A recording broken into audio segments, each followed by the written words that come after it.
Group by and having clauses. In this lesson, we are going to discuss the group by clause and the having clause. First, let's get to know what a grouping query is. A query containing a group by clause is a grouping query, and group by is an optional clause in a query. We can also use aggregate functions in the group by clause. Generally, in a select statement, a group by clause follows the where clause or the from clause if the where clause is missing. Here is the general format.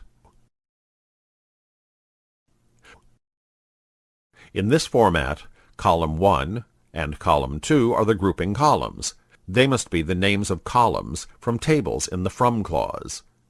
In aggregate function, we can give any aggregate functions like sum, count, max, min, etc. Group by operates on the rows from the from clause as filtered by the where clause. Now we will discuss how the group by clause works. Group by clause collects the rows into groups based on common values in the grouping columns. Except nulls, rows with the same set of values for the grouping columns are placed in the same group. Type the statement in SQL prompt like this and execute it. This statement displays the department number and the total amount of salary for that corresponding department.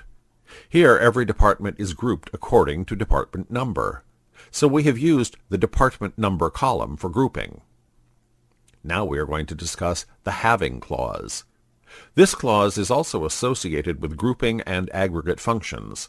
It's also an optional one in the select statement. In grouping queries, the having clause follows the group by clause.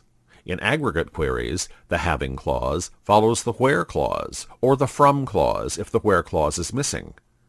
The having clause has the following general format. Having predicate. In this general format, predicate is a logical expression referring to grouped columns.